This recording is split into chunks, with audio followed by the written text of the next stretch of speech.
In a way, you could argue that KTM's TPI bikes changed the two-stroke landscape. And with this change, people formed a lot of misconceptions around fuel-injected two-strokes. Misconceptions like sales volume exemptions for smaller manufacturers, or even like the fact that KTM even invented TPI. It's one of the most important projects we did the last 20 years in KTM. In fact, what if I told you that KTM actually kind of stole that technology and even worse, tried to patent it as their own? The story of fuel injection and two-strokes is complicated, filled with twists and turns, so buckle up, because in order to understand these twists, we have to understand how this race started.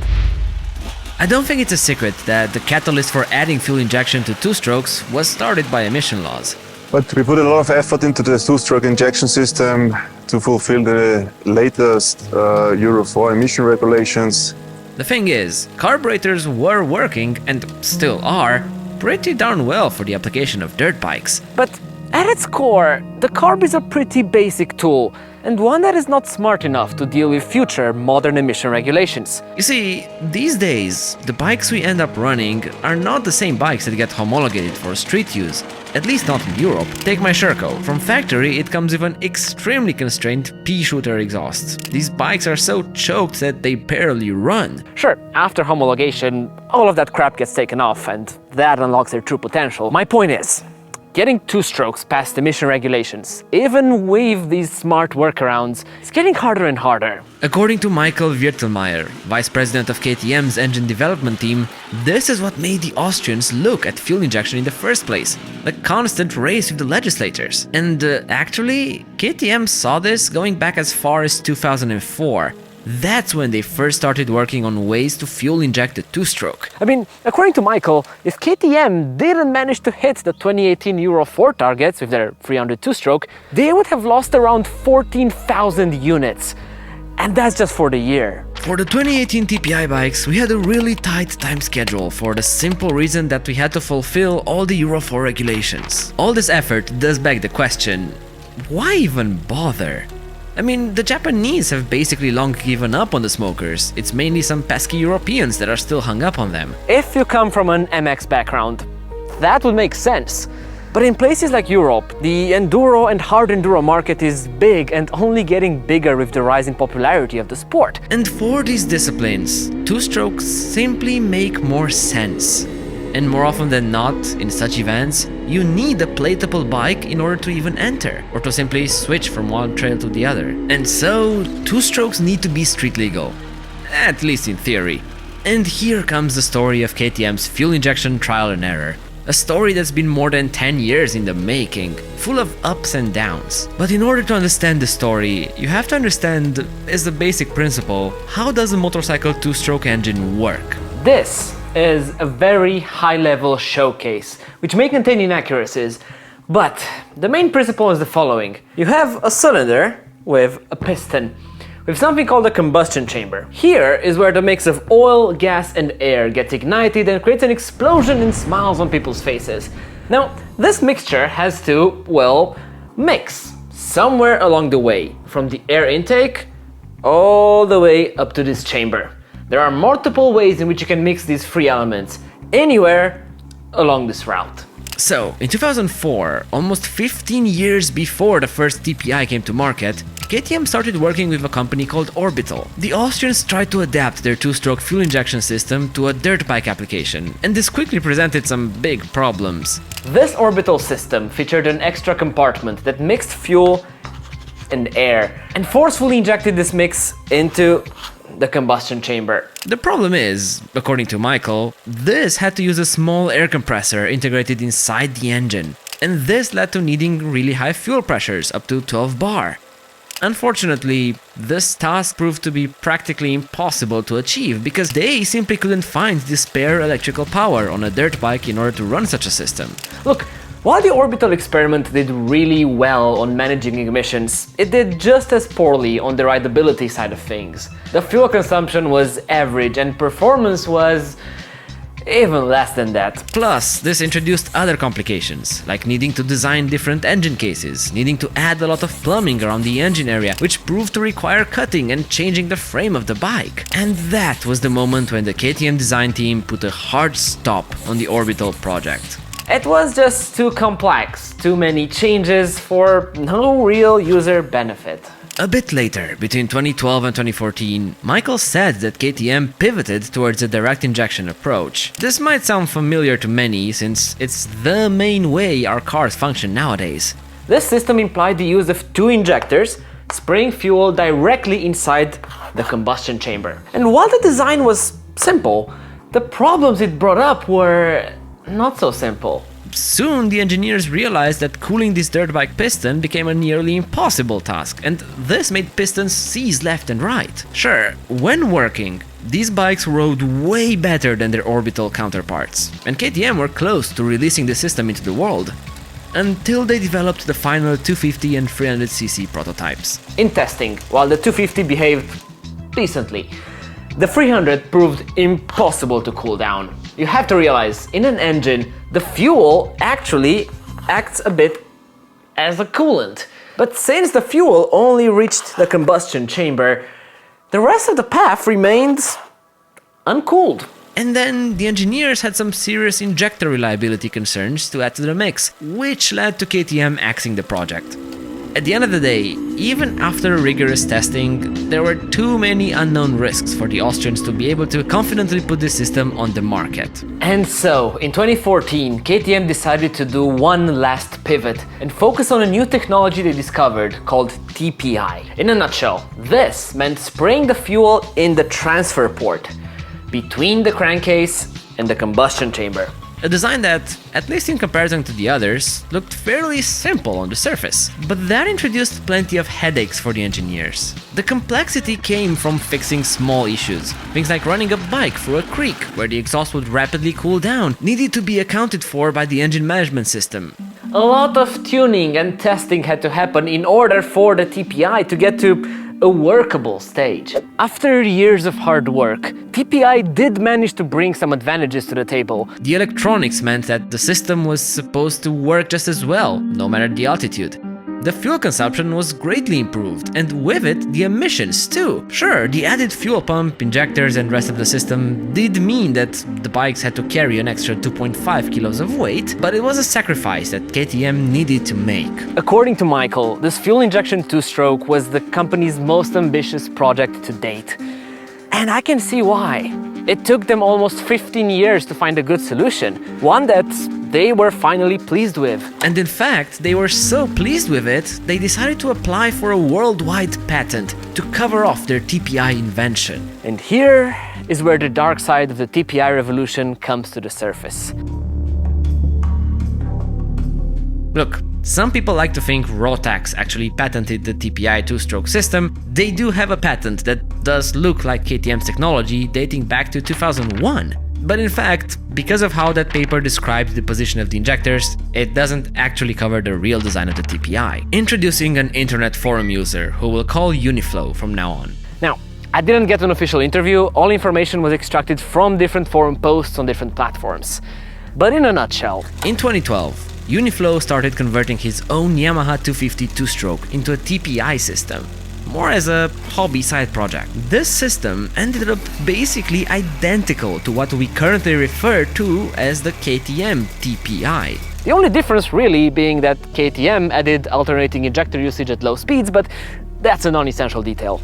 The thing is, Uniflow's system was done back in 2012 to 2013. And back then, KTM was still trying to make direct injection work. Uniflow's idea and execution was way ahead of its time. Now, according to a forum post, Uniflow never patented his idea, and that's mostly because of costs. Sure, filing the original patent is one cost, but then defending this patent against industry giants, that's way harder and it involves way more funds. I can't sit here and say KTM stole Uniflow's idea. Steal is really not a good word. Borrowed, inspired, those would be a better fit. And if KTM just took that idea, implemented it, and went on with their lives, nobody would have cared. Problem is, in the 2018 to 2019 era, they went even further and tried to file a patent for TPI. At the same time, in Italy, TM were also inspired by the TPI concept and were working on their own. While a bit later to market than KTM, this used the exact same concept. The problem is, if KTM managed to get a patent on TPI, TM would have been screwed. Either left to scrap their project or pay insane royalty fees, and for a niche manufacturer like the Italians, none of those options were really options at all. So, TM contacted Uniflow and they started working together to prove that KTM's TPI patent was, in fact, a fraud. Because they were trying to claim they invented TPI when TPI had already been invented multiple years before by Uniflow. In reality, Uniflow had documented his entire work when developing his Yamaha fuel injection mechanism on different forums and even YouTube videos. All of his work was public knowledge, and intentionally so. And what this meant was that his Yamaha build ended up being considered as prior art. In a nutshell, in the eyes of the patent office officials, this meant that Uniflow basically was the original inventor of the TPI system, and that his work had set precedent in the public domain before KTM had a chance to register it as their own. Because of Uniflow's work, TM managed to get the patent application dismissed. And nowadays, the TPI system is basically considered open source. I had a hard time believing this when I first found out, but the more I looked into it, the more real it seemed to get. And, well, this story suddenly makes a lot of others make sense. You know what doesn't make as much sense? KTM were in a real rush to get their TPI system ready for 2018 in order to meet the new Euro 4 emission standards. And in fact, they had committed to a TPI a year earlier, in 2017, when they introduced their redesigned two-stroke engine. While still carbureted, KTM's engineers admitted that they did it with the purpose of adding fuel injection just a bit later. But that begs the question, how did these emissions not affect Sherco or Beta? Since, well, even today, these manufacturers still offer their bikes with a good old carb. Some people seem to assume that because KTM's sales volumes are so much higher, they somehow need to adhere to a different set of standards. Basically, they're saying Sherco got some exemptions from the rules. Yet, I could never find any official documents stating that. In fact, Sherco managed to hit Euro 4 emissions by choking their bikes to an almost unusable state. Sure, nobody would actually run them in that state, but for the officials, it was still good enough for Euro 4. The thing is, while not directly, sales volumes did impact the transition of some brands to EFI. Look, when a brand like Sherco finds that the rules have been delayed or changed, it's easier to, let's say, change the system on 2,000 units a year. But when you're KTM and you're dealing with tens of thousands of units, you can't simply pivot quickly.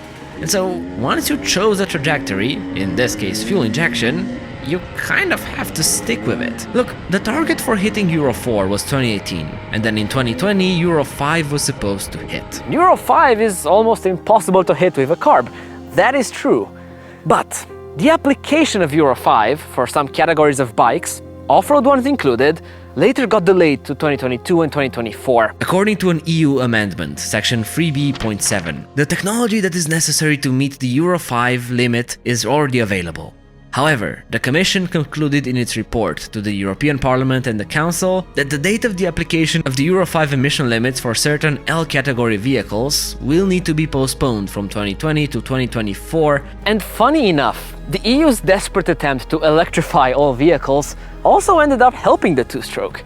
In the same point from the amendment, it also says, in addition, manufacturers of those vehicles, which are mainly subject matter experts, require more lead time to ensure that the transition towards zero-emission powertrains, such as electrification, can be achieved in a cost-effective way. So yes, the desire to go all-electric basically prolonged the life of the carburetor. I can't help not see the irony in that. Other than the cost, back in the day, in 2018, both Sherco and Beta publicly stated that, in their opinion, fuel injection didn't actually give the end user much benefit for these enduro applications. You know what? They were kind of right. After the launch, it quickly became apparent that KTM's TPI offerings were riddled with problems. This was the world's first production-based, fuel-injected two-stroke, and as most pioneers in the field, it had issues.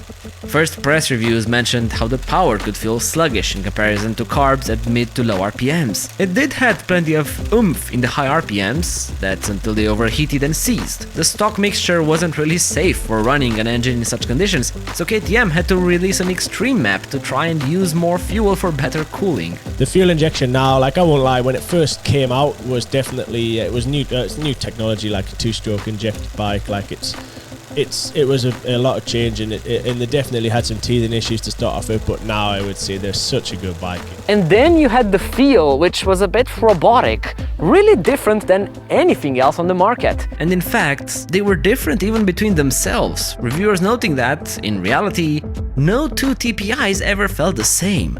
Some did great, some were horrible. It was almost a bit of a lottery. When starting the fuel injection endeavor, KTM stated that their goal was to make a bike feel as good as a carbureted bike, while improving emissions.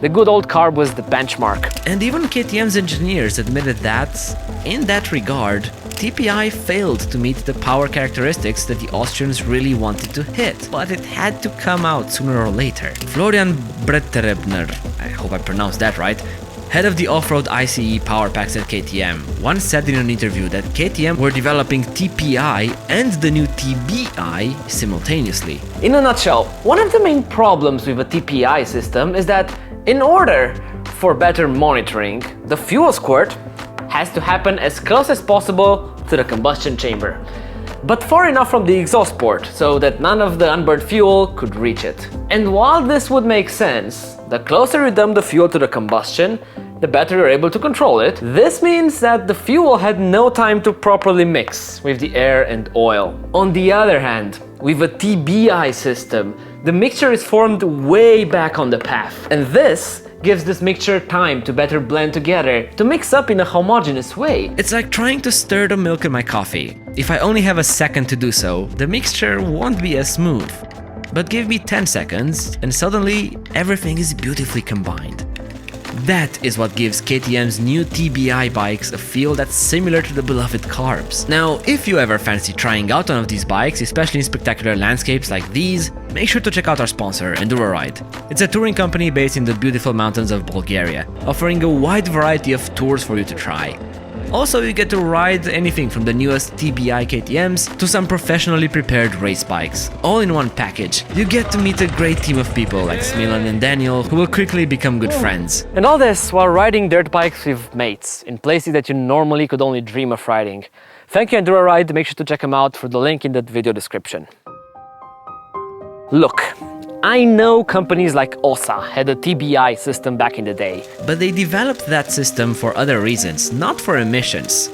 While it did end up working well in trials, it didn't originally solve the emission problem. And that's why, in 2018, KTM had to go to the worse feeling TPI solution. Because, according to Florian, the TPI made it easier to hit the emission targets. Back then, throttle body injection simply didn't work well enough. Also, according to him, ever since, KTM had worked more on their TBI integration, so now they're able to hit the standards with it. It does beg the question, is the TBI system friendly enough for the emission regulations, or are the regulations still lax enough to where KTM could briefly introduce these bikes?